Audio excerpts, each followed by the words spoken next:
everyone, this is going to be a quick review of the Magpul MOE handguard for the AKM. So before we do anything, we're going to do a quick safety check. As you can see, there's no magazines in the gun, nothing in the chamber, the weapon's clear. I do like this handguard, and I did manage to get this one on sale when I bought it, so it was a really good deal. I actually bought this handguard for $20 from Midway USA. The only con to that was I couldn't get it in any color but black. But not a big deal. It was half off, so I'm not going to complain there. This is a very good handguard. Functionally, it's great. And another good thing about it is if you're getting this handguard, it counts as one 922R compliant part. So it's another US made part that goes on your AK towards your 922R compliance. These handguards insulate heat very well. The only problem, and this is pretty much unavoidable no matter what, is if you have the black handguards and you are out in the sun, of course they're going to get hot because of that. I've used this handguard both when it isn't sunny and when it is sunny. When it is really sunny, especially if it's hot outside, then this handguard will get hot. It's unavoidable. But if it's not too sunny, then it won't get too bad. Now, if you don't get a black handguard, then it probably won't get as hot. But this handguard insulates heat from the barrel very well. This handguard comes in numerous colors. This here is the black, but it's also sold in plum, OD green, and FDE. So you have quite a selection of colors. Keep in mind that Magpul FDE is different than regular FDE. Also has 3 places for rails. As you can see, there's a spot here, there's a spot here, and there's one on the bottom. So you have plenty of room to put your accessories on there. As you can see, I have a flashlight and a vertical grip on mine. Now, one thing that I wish Magpul would come up with is a full-length rail for the bottom. This one here is actually a modified rail. I modified it myself. And the reason why I modified this, and this magazine is empty, is so that when magazines go in and out, there won't be any problems getting the mags in. With the typical Magpul rail, the vertical grip would be further back, so it could cause more interference when changing magazines, especially if you're using something like the 40 rounders.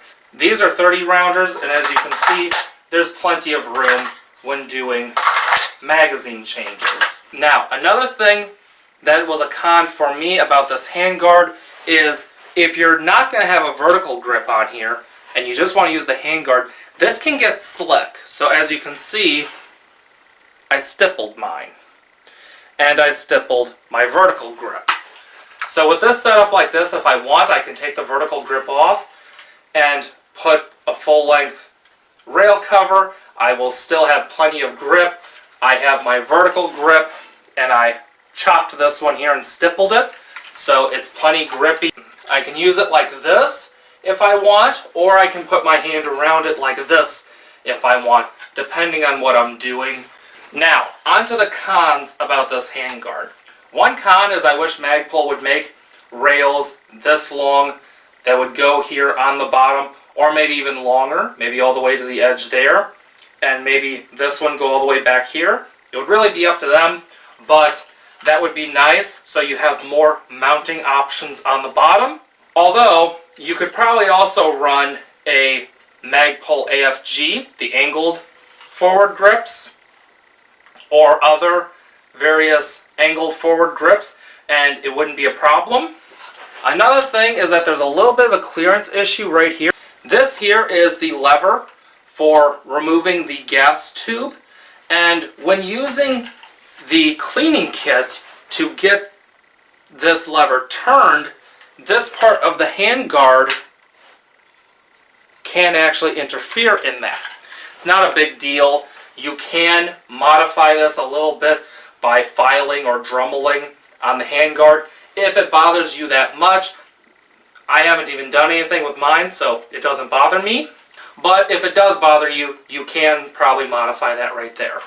The last thing, and this is something that you may want to know if you're getting one of these handguards is the fit could be possibly a little bit loose.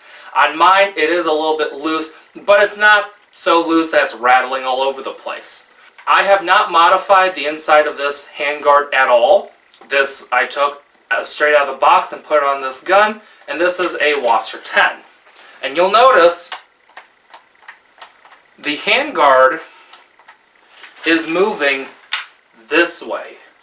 So that there is loose. Now for my purposes, you know, a vertical grip and a flashlight, it's not a big deal. However, if you wanted to mount something else on here like lasers or anything like that, then that could be a problem. So that's just something to keep in mind. Overall, I highly recommend this handguard. And if you are looking for a good, affordable handguard for your AKM, this is definitely a nice option. Now, if you have something that has the forward loop attachment up here, then you could get the AK handguard. The difference is there's a little cutout right here for the sling loop. And of course that has to be there, otherwise the sling loop would have to be cut off, and I am not cutting the sling loop off of my rifle. For anyone interested in the stippling that I did on my handguard or my vertical grip, there it is. And if you have this handguard or any handguard and you would like me to stipple it like this, I do stippling. Feel free to email me. I have a website that will be down in the description where I do stippling as well as other services. That's pretty much it. I hope this was helpful and informative. Be sure to like, share, and subscribe. Follow me on Facebook, Instagram, and Twitter. And I'll see you next video. See ya.